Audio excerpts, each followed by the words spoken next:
Matin.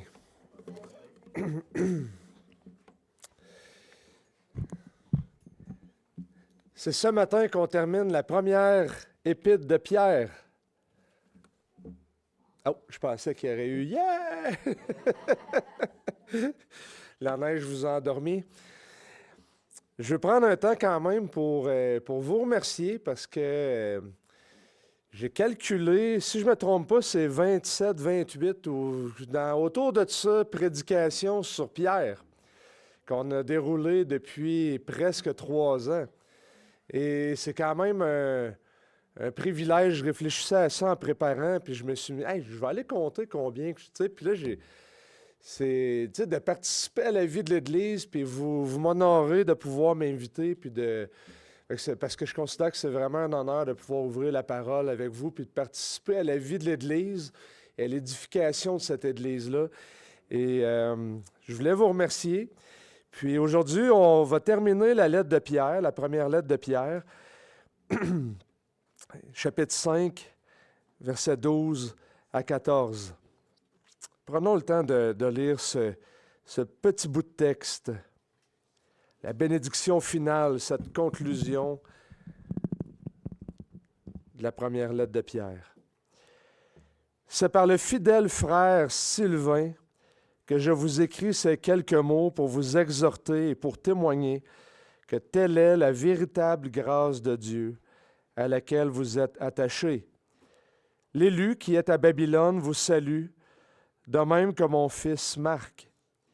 Saluez-vous les uns les autres par un baiser d'affection. Paix à vous tous qui êtes en Christ. Prions.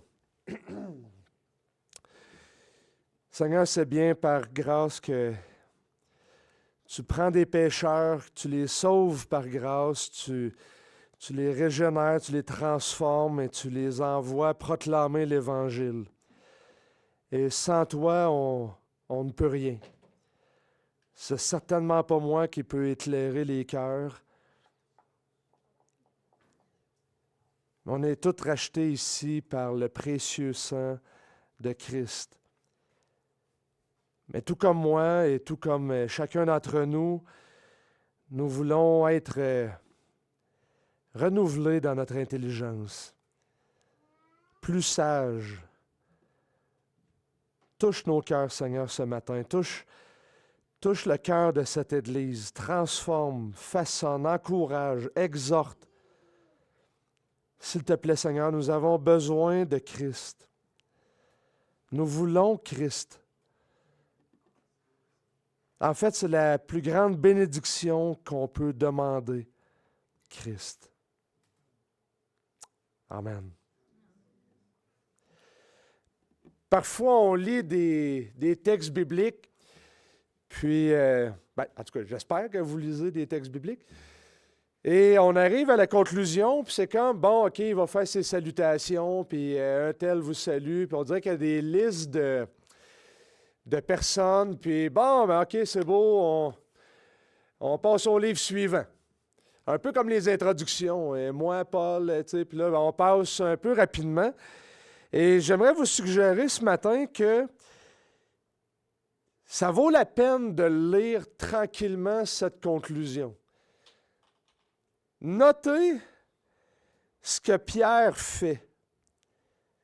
C'est par le fidèle frère Sylvain que je vous écris ces quelques mots pour vous exhorter et pour témoigner.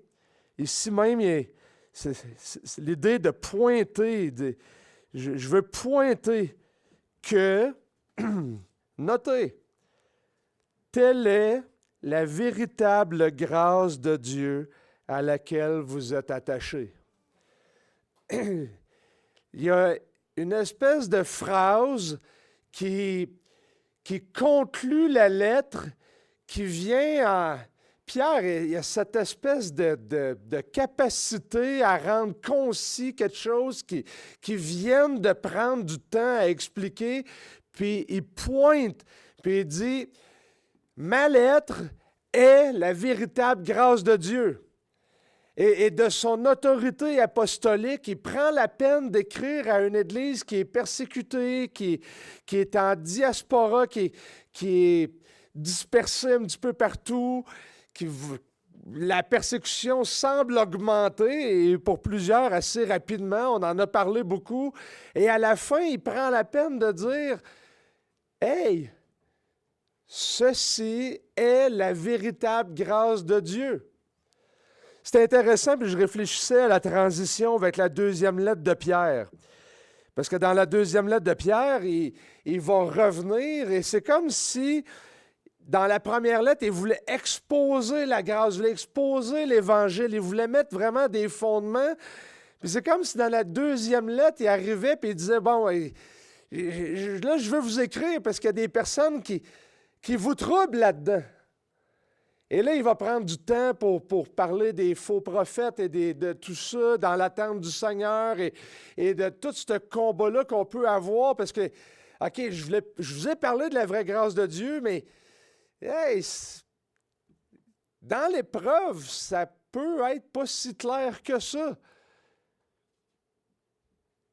Et autour de cette phrase-là, il va se joindre des personnes qui ont fait l'œuvre du ministère avec lui, avec Paul, Sylvain, Marc, et une troisième mystérieuse, l'élu, qui est à Babylone. Et remarquez la structure de la conclusion.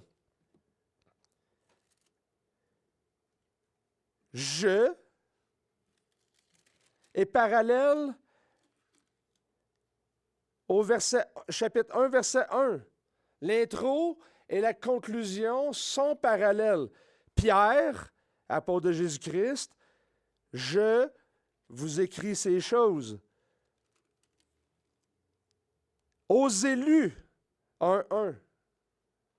Aux élus qui sont étrangers dans la diaspora. L'élu qui est à Babylone. Babylone devient un peu parallèle de la diaspora. Il y a même un commentateur qui disait, avec probablement justesse, que si on remarque les parallèles, c'est comme si Pierre avait un seul et grand thème pour ces chrétiens de la diaspora. Il commence en mentionnant c'était qui et il termine avec ça. Et le thème, c'est la véritable grâce de Dieu. Et c'est de ça que j'ai parlé tout le long. Que la grâce et la paix vous soient multipliées. Et Pierre va conclure, paix à vous tous qui êtes en Christ. Vous notez les parallèles? Et pour Pierre, c'est comme s'il y avait juste un grand sujet, l'Évangile, la grâce de Dieu, cette grâce qui appelle, le verset précédent, le Dieu de toute grâce qui en Christ vous a appelé à la gloire éternelle. Et c'est ce qu'il a détaillé dans les chapitres qui venaient. D'une manière assez générale, on pourrait détailler ou séparer la première lettre de Pierre en deux grandes sections. La fondation, le salut des versets chapitre 1:1 jusqu'à 2:12. Et tout le reste du livre, en fin de compte, c'est la sanctification, comment vivre à la lumière de ce salut qu'on a reçu. Et Pierre termine en synthétisant ces deux grandes idées. Je vous exhorte, je pointe que telle est la véritable grâce de Dieu. Voici le salut que vous avez, restez-y attachés. Persévérer dedans. La sanctification. Et en un bout de phrase, Pierre réussit à synthétiser toutes ces idées. Telle est la véritable grâce de Dieu à laquelle vous êtes attachés. Mais il va commencer par Sylvain. Probablement qu'on voit une personne dans le livre des Actes à beaucoup de reprises, Silas, qui est probablement la même personne. On le voit par exemple dans Actes chapitre 15, verset 22. « Alors il parut bon aux apôtres et aux anciens, ainsi qu'à l'Église entière, de choisir parmi eux et d'envoyer à Antioche, avec Paul et Barnabas, Jude, appelé Barsabas, et Silas, hommes estimés parmi les frères. J'aimerais lire aussi le verset 25. Il nous a paru bon, après nous être mis d'accord, de choisir des hommes et de vous les envoyer avec nos bien-aimés Barnabas et Paul. Verset 26. Eux qui ont exposé leur vie pour le nom de notre Seigneur Jésus-Christ. Nous avons donc envoyé Jude et Silas, qui vous apporteront de vive voix le même message. Je vous lis ce passage parce que dans les commentateurs, des fois, quand on lit les commentateurs, il y a des débats interminables. Et le premier débat sur le passage qu'on regarde aujourd'hui, c'est est-ce que Sylvain était un amanuensis, une espèce de secrétaire qui Pierre faisait la dictée, et là, Sylvain rédigeait. Et là, les amanuensis, ces secrétaires avaient parfois de la liberté de pouvoir expliquer. Et là, bien, il y a un gros débat à savoir. Et le débat est quand même important. Et je ne veux pas entrer dans tous les détails parce que pour plusieurs autres commentateurs, bien, Pierre n'est pas l'auteur de la lettre de Pierre. Et là, bien, vu que ce n'est pas Pierre, et là, c'est un groupe quelconque en quelque part, puis là, il faut twister un peu. Et là, on va dire, ah ben non, mais là, c'est une personne même.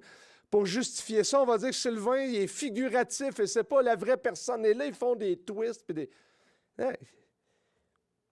C'est Pierre, l'apôtre, qui écrit.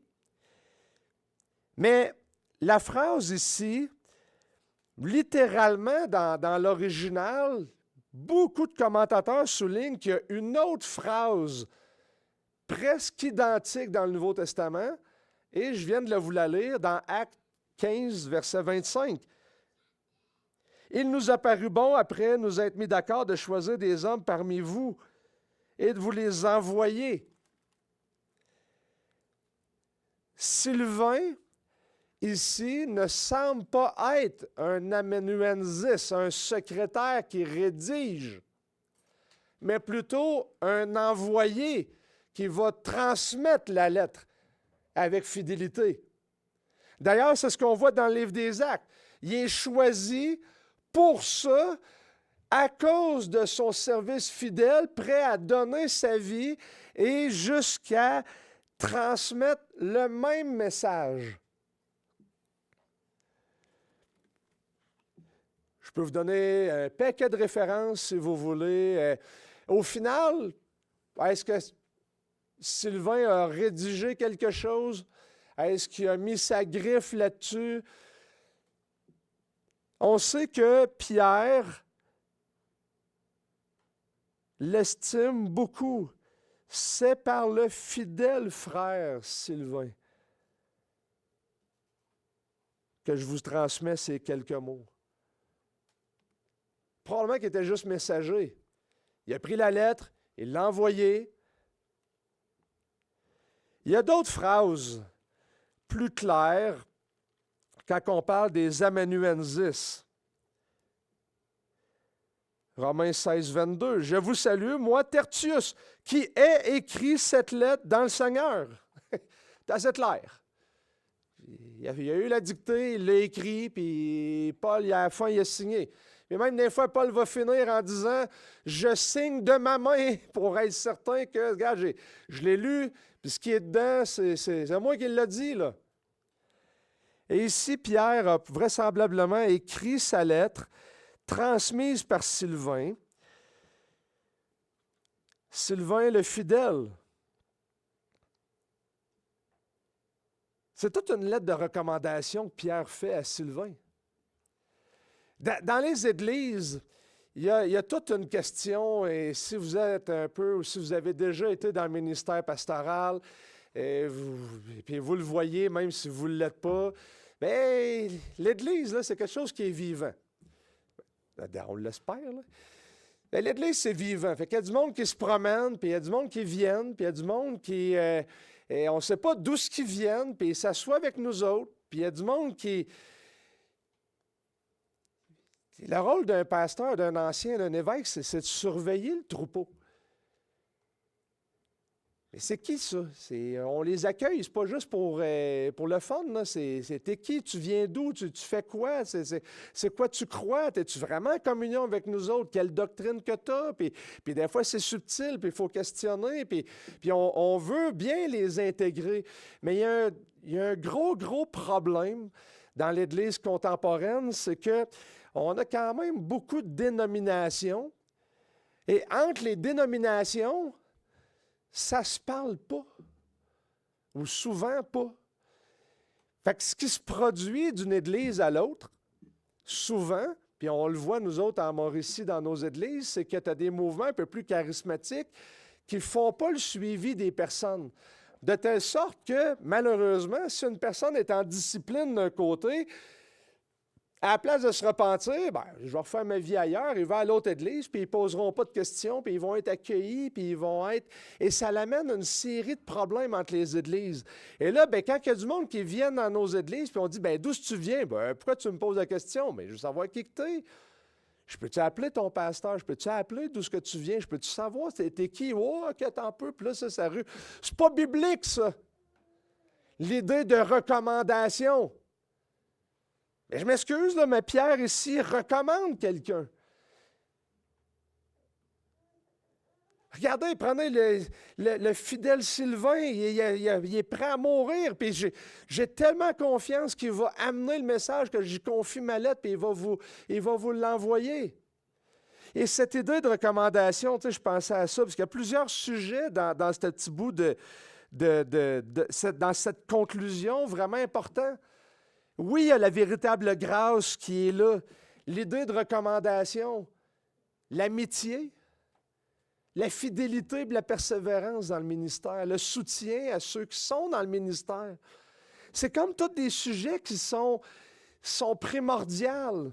Et on voit que c'était la pratique de l'Église et des apôtres de recommander des personnes pour transmettre le message, de sorte que ce n'est pas Pierre en personne qui vient nous parler. Mais Sylvain, on est sûr qu'il va nous amener ce que Pierre a voulu dire à l'Église. 3 Jean est un exemple à la fois positif et négatif de ce principe-là.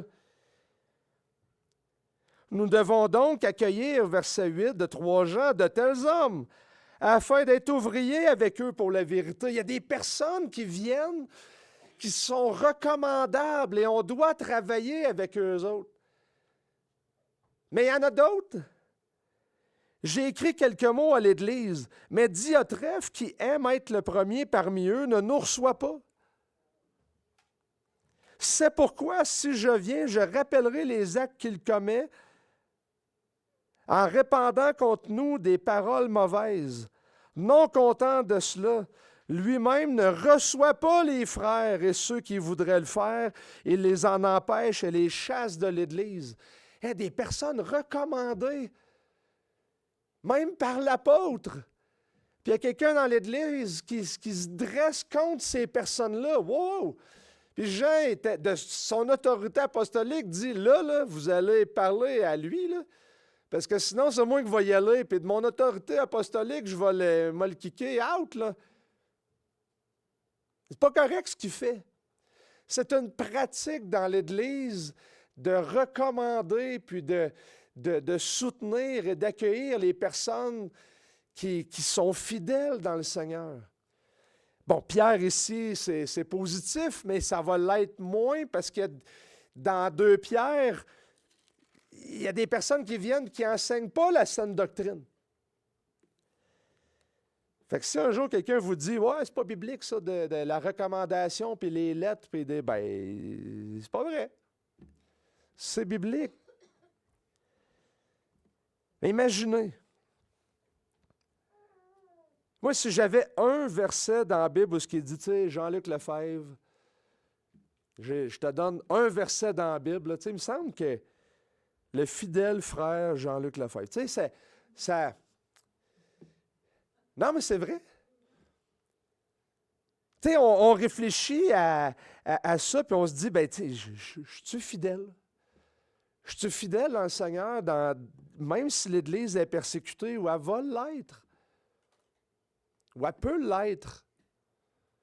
Est-ce que c'est quelque chose qui... Tu sais, fait à la fois, Pierre, à une Église qui souffre, prend la peine de dire, voici la véritable grâce de Dieu dans laquelle vous devez tenir ferme.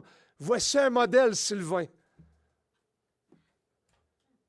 Pierre était parfaitement conséquent.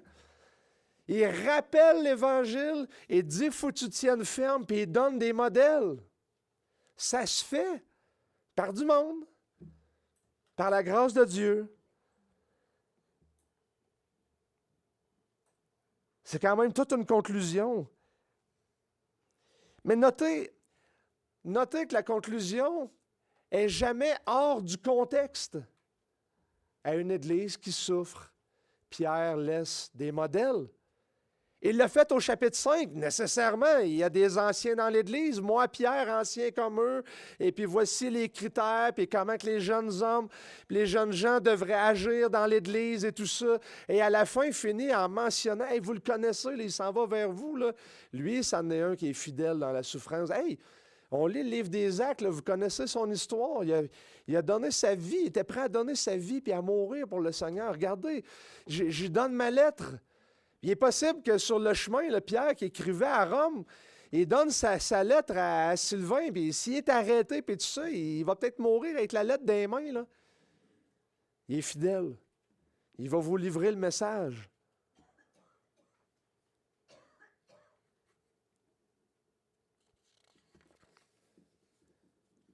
Tenez ferme, persévérez dans la grâce.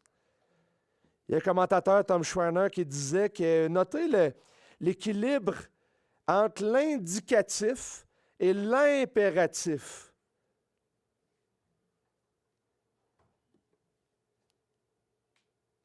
Telle est la véritable grâce de Dieu. Tenez ferme. Vous la voyez? Indicatif. Je pointe, j'en rends témoignage, je pointe. Impératif, tenez ferme dedans. Il disait, la grâce a saisi tout croyant en Jésus-Christ et les croyants sont engendrés par la grâce de Dieu. C'est exactement ce qu'on avait vu la dernière fois, le Dieu de toute grâce qui, en Christ, vous a appelé à sa gloire éternelle. Après que vous ayez souffert un peu de temps, vous formera lui-même, vous affermira, vous fortifiera, vous rendra inébranlable. La grâce de Dieu appelle et Dieu accomplit ce qu'il appelle. Voyez la véritable grâce de Dieu, tiens ferme dedans, en sachant, bien, je vais tenir ferme, mais on le sait que si Dieu t'a appelé à la grâce, il va te former, il va te rendre inébranlable, et il va te rendre jusque dans la gloire. Demeurez en moi, Jésus va dire. Jude va reprendre un petit peu des paroles semblables à la fin. À celui qui peut vous préserver de toute chute et vous faire paraître devant sa gloire irréprochable et dans l'allégresse. Un petit peu plus haut, il va dire, « Mais vous, bien-aimés, édifiez-vous vous-même sur votre très sainte foi, priez par le Saint-Esprit, maintenez-vous dans l'amour de Dieu. » Ah, mais l'amour de Dieu, elle nous sauve. Mais maintiens-toi dedans. Ne tombe pas loin de où ce que tu as été sauvé, de l'amour de Dieu. Et Pierre ici, c'est la grâce de Dieu. Pierre aime la grâce. Mais c'est Pierre qui s'est fait faire grâce. C'est Pierre qui a renié, c'est Pierre qui a pas, tu sais, qui a tiré l'épée et qui a dit, moi, tu ne mourras pas. Mais non, c'est pas de même, Pierre. Puis finalement, c'est lui qui finit par renier. C'est lui qui a été relevé, qui est envoyé vers les autres. Pierre aime la grâce. Et on a cet apôtre qui nous rappelle, qui désire communiquer cette grâce à cette Église qui souffre, qui pointe, qui dit, écoute, restez dedans, persévérez dedans. Oui, tu es appelé à la gloire, puis il va t'amener jusque-là, puis vous êtes tous participants de ça.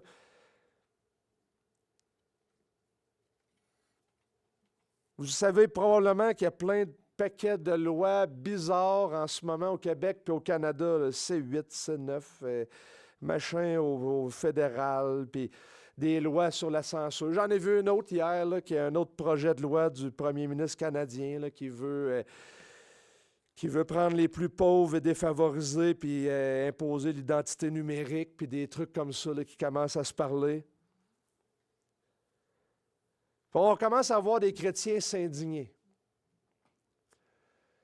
Puis là, on regarde ça, puis on se dit, hey, ça se peut qu'on souffre, hein? Et là, il y a des chrétiens qui commencent à m'envoyer des vidéos.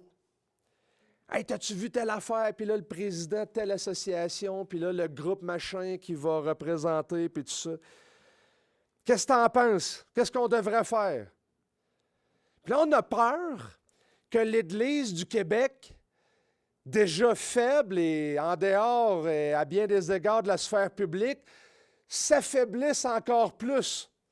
Puis là, on regarde les politiciens, mais on se dit, bien, ça n'a pas de bon sens, puis ci, puis ça, puis là, tu sais, puis là, on regarde ça.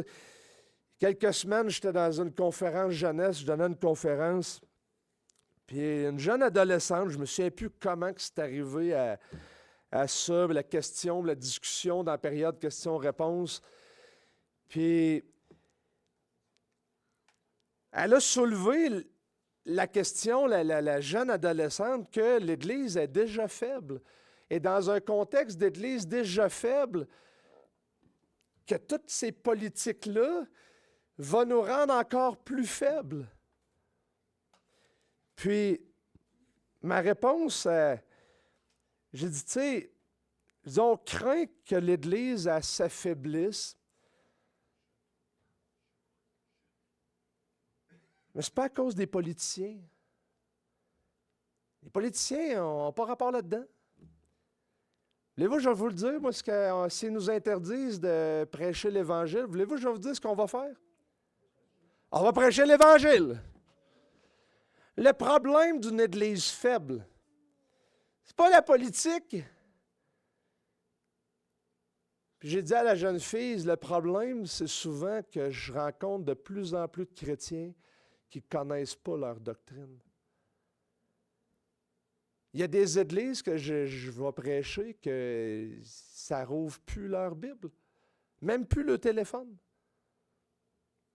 J'étais allé dans une église récemment, là, la majorité me regardait arrangé comme ça. Là. 2, 3 sur 50 ou 60 ou 100, on était une bonne gang. Il a fallu que je leur dise. On est un peuple de livres. On est un peuple du livre. Il est où votre outil?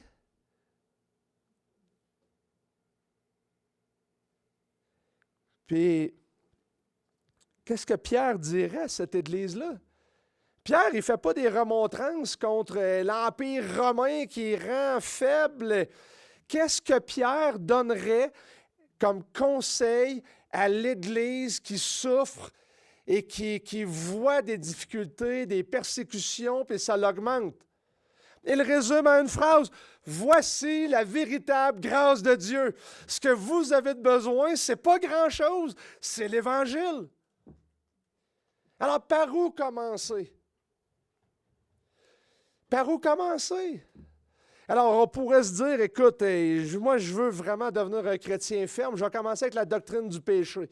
Pendant longtemps, j'ai pensé ça. Je me disais, OK, on va évangéliser, puis on commence avec la doctrine du péché. Puis je me disais, j'en fais pas une loi absolue, mais c'est comme... Mais en même temps, quand on y pense, Pierre, c'est pas ça qu'il fait. Paul, c'est même pas ça qu'il fait. À bien des égards, il commence par Dieu. Qui est Dieu? C'est un sermon, une prédication de Paul Washer qui m'a fait allumer il y a quelques mois, puis je me suis dit, c'est vrai qu'on commence souvent avec l'idée de péché, mais c'est Dieu. Comment tu veux comprendre ton péché si tu ne comprends pas qui est Dieu? C'est ce que Pierre fait. Comprenez votre salut. Béni soit le Dieu et Père de notre Seigneur Jésus-Christ qui, selon sa grande miséricorde, nous a régénérés. Puis là, il va nous expliquer l'héritage, puis qui est Dieu. Puis après ça, il va nous parler de la sainteté de Dieu. Puis après ça, il va nous parler de, OK, là, il va s'en aller vers le péché. Comment vivre dans un monde méchant, puis avec notre chair et tout ça. Mais commencez par Dieu.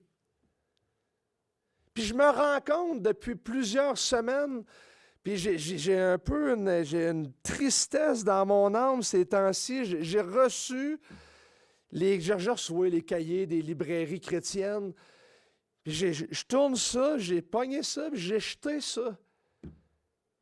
Combien de livres chrétiens touchent des sujets qui...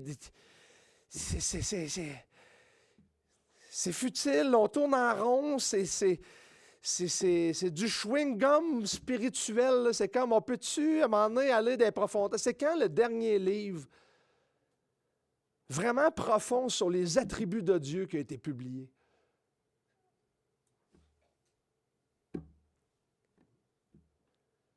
Où sont les livres sur Dieu? Où sont les chrétiens qui parlent de Dieu?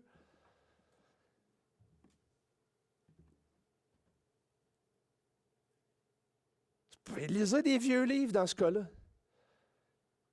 Si vous lisez l'anglais, là, pognez Stephen Charnock, là, les 2 volumes sur les attributs de Dieu, là, puis page après page, c'est juste du... Qui est Dieu? Sont où nos chrétiens qui parlent de Dieu? Prêts à mourir comme Sylvain, prêts à vivre pour cette véritable grâce qui est là, que Pierre nous parle.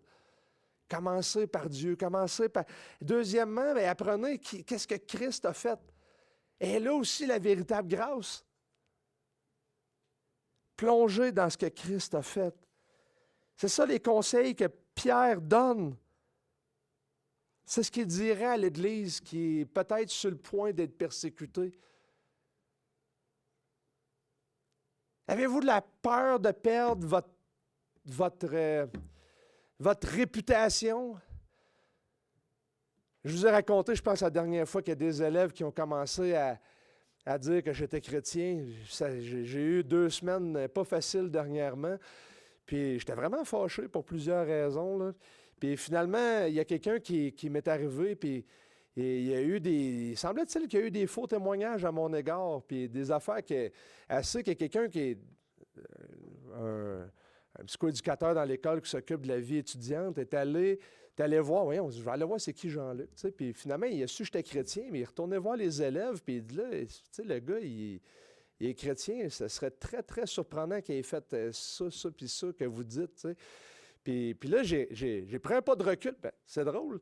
On dirait que ma frustration a comme passé. Puis j'étais comme, oh, OK, il y a quelque chose de plus profond que juste j'aime pas le prof ou il change toutes les affaires. Il y a une guerre spirituelle. Ça change l'attitude. J'ai expérimenté le, oh, OK, je prends un temps de recul, puis là, je vais être attaqué dans ma foi. Comment que je dois réagir là-dedans? Qui est Dieu? Qu'est-ce que Christ a fait? Et je sais qu'il va pourvoir, même si, coudonc, heureux serez-vous si on répand sur vous de faux témoignages? Ça change la perspective. Et Pierre, c'est ça. Et nous laisse en modèle, voici la véritable grâce de Dieu qui est là, persévérer dedans, mais cette grâce de Dieu, cet appel que vous avez, cette espérance vivante que vous avez, est également le modèle de souffrance que vous aurez à vivre. Et je vous laisse Sylvain aussi qui est là. Regardez, il y en a un. Il y en a d'autres. Et vous n'êtes pas tout seul. L'élu qui est à Babylone. Babylone est probablement Rome, un nom symbolique. Il est possible que Pierre, sachant que la persécution est en train d'augmenter, puis pour pas mettre pour pas mettre un peu dans le trouble ceux à qui il va écrire, utilise le nom un peu symbolique de Babylone pour désigner Rome. Dans l'Apocalypse, Jean fait un petit peu la même chose. On le voit à différentes reprises dans les Écritures. Et Pierre qui écrit vraisemblablement lui-même de Rome. Regardez, là, il y a de la persécution. Je vous laisse des modèles, je vous laisse des... Tu sais, la lettre de Pierre est complète en elle-même. Quand on s'y attarde, pourquoi dire que ce n'est pas Pierre qui l'a écrit? Puis pourquoi essayer de montrer que non, elle est moins inspirée que d'autres écrits dans la... Non, on a le cœur pastoral, inspiré par le Saint-Esprit de l'apôtre Pierre qui a le mandat d'édifier l'Église. Et on voit qu'il a été transformé par Dieu, il a été gracié par Dieu, il aime la grâce, et c'est le grand thème de 2 Pierre. Il débute avec ça, puis il finit avec ça. C'est quoi le dernier verset de 2 Pierre? Croissez dans la grâce. Il aime la grâce. C'est ça qu'on a de besoin. Connaissez l'Évangile. Soyez des hommes et des femmes de Dieu qui connaissent l'Évangile. S'il n'y a pas de livre contemporain, là, bien, lisez d'autres livres avant. Et lisez des livres d'il y a 1200 ans s'il faut. Là.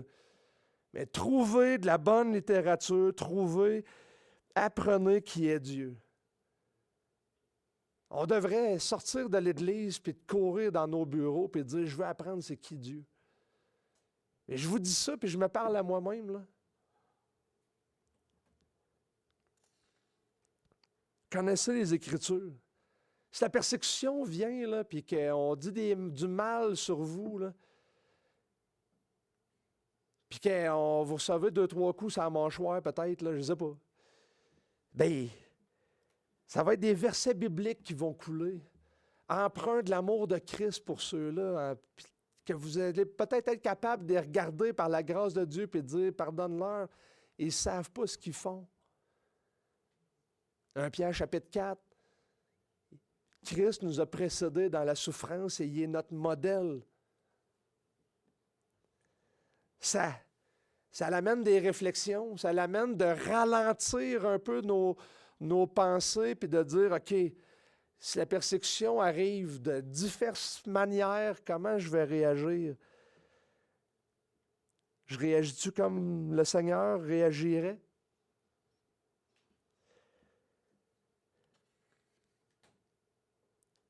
Une autre chose importante, je vous parle de Sylvain depuis tantôt, Marc, qui était un fidèle serviteur aussi, qui a écrit l'Évangile de Marc.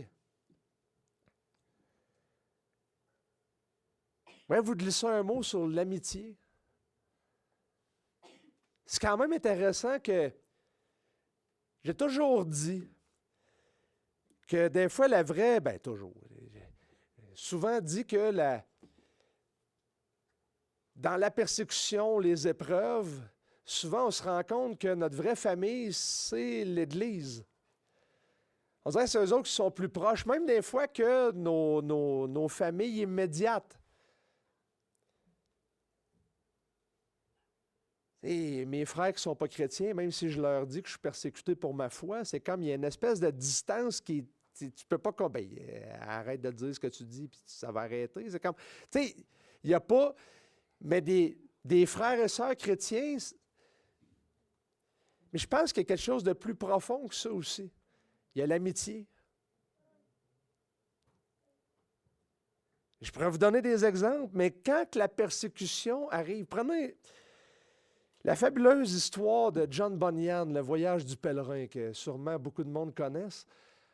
Une des grandes découverte de Chrétien, le personnage principal dans son pèlerinage, c'est que c'est vraiment difficile de traverser la vie et les épreuves tout seul. Et vient un ami qui s'appelle Fidèle et il reste avec lui, puis finalement, ensemble, c'est beaucoup plus facile de cheminer. Avez-vous remarqué qu'il n'y a pas 22 amis? Il y en a qui sont venus, qui ont fait un bout de chemin, mais qui sont plus là. Il y en a qui sont partis à la première épreuve. Ah ouais, bien écoute, tu t'en vas là. On va y aller aussi. Il arrive au bourbier du désespoir, le premier. Ouais, qu'est-ce qu'il y a? Laisse faire. Vas-y, mon ami, là, tu me donneras des nouvelles plus tard. L'épreuve vient un peu épurer. Puis j'ai déjà vécu ça, une vraie grosse épreuve. Là. Hey, une vraie, là. Puis mes vrais amis, j'ai découvert qu'on les compte sur le doigt d'une main, là. Puis en fait, je n'avais même pas besoin de tous mes doigts. Puis à un moment donné, je pensais que je n'avais 3, 4. Puis finalement, ça s'est révélé être 2. Des vrais, là. À différents niveaux. Je pourrais donner des exemples. Tu sais, ça, c'était dans l'épreuve des personnes vraiment plus proches de moi, mais tu sais, il y a d'autres épreuves où il y a l'Église, puis il y a des amis. Dominique, il y a plusieurs années de ça.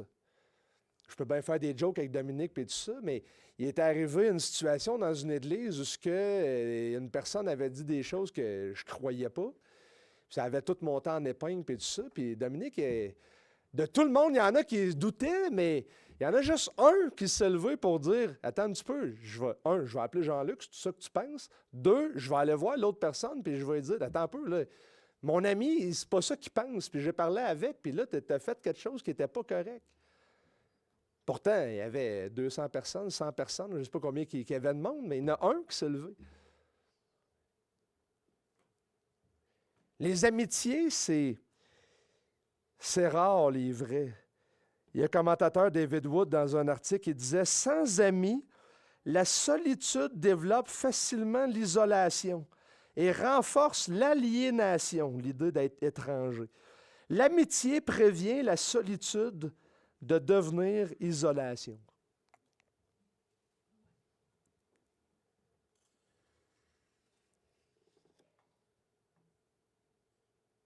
Pierre donne des modèles. Et l'élu qui est à Babylone, l'élu qui est là, encore un autre gros débat, probablement que c'est l'Église qui est à Rome. L'Église qui est à Rome aussi vous salue.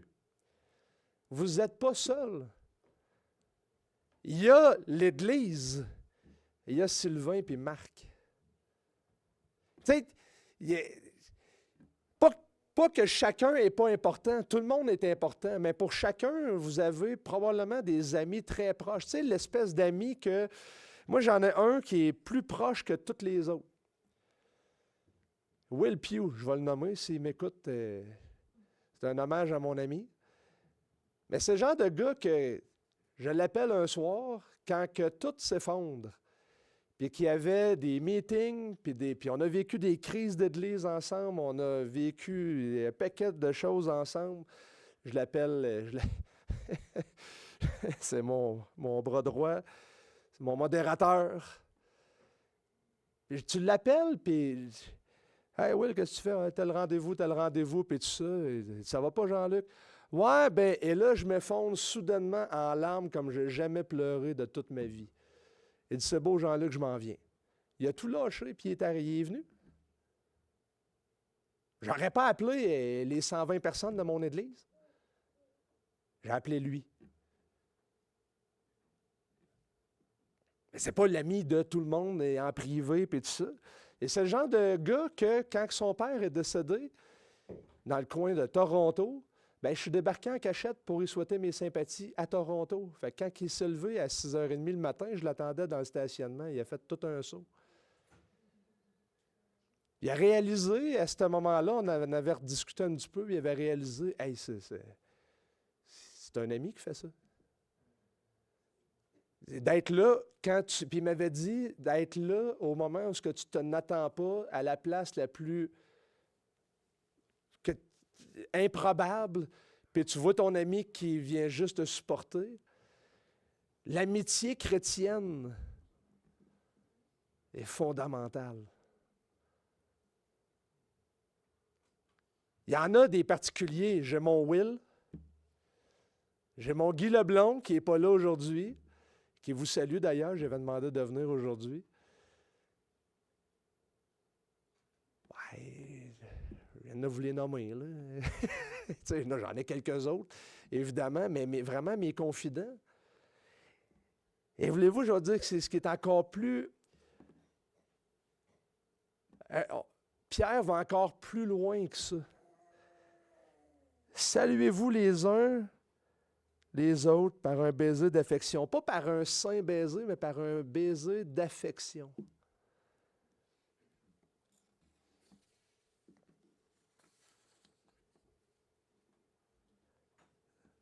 C'est intéressant. Cette espèce de rédit pas avec les. Ça ne parle pas des lèvres, mais plutôt les accolades avec les joues. Je me rappelle, il y a plusieurs années, j'étais en France, puis ma tante est psychanalyste, fait qu'elle m'a donné des contacts, puis tout ça, puis j'étais chez un de ses amis thérapeutes, puis on attendait dans la cuisine, on parlait avec sa femme, puis lui, il est sorti de sa rencontre, puis il est arrivé par en arrière, puis je ne l'ai jamais vu de ma vie, là.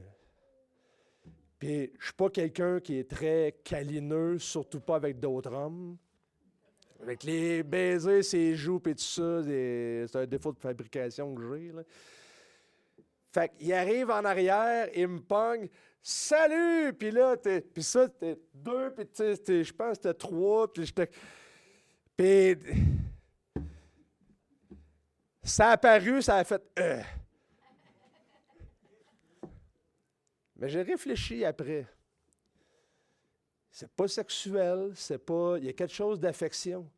J'étais recommandé par ma tante qui a une espèce de grand aura, qui est réputée, qui est autrice, qui est, tu sais, tout ça. Puis j'arrive là, puis lui, ce qu'il voit, c'est quelqu'un que je veux lui donner du respect. Pas de respect, pas de baiser. Luc 7,45. Jésus est chez des pharisiens. Puis Jésus reproche. Vous regardez celle qui pleure et qui m'essuie avec ses larmes, avec ses cheveux, mes pieds. Vous n'avez pas daigné me donner même un baiser. Même pas un bienvenu. Même pas ce que vous avez dans votre cœur. Ça pointait le manque d'affection sur Jésus. Et vous, donnez-vous un baiser d'affection. Pas les hommes avec les femmes, c'est pas de ça qui est parlé ici. Je vous donne une minute, prenez le gars en arrière de vous autres, puis donnez-y un baiser d'affection.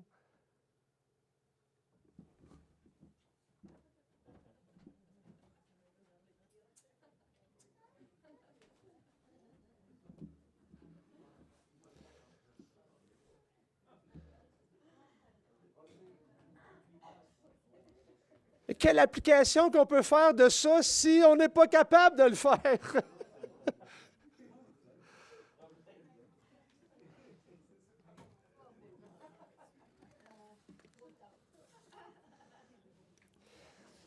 Cette remarque sur le baiser d'affection n'est pas hors contexte.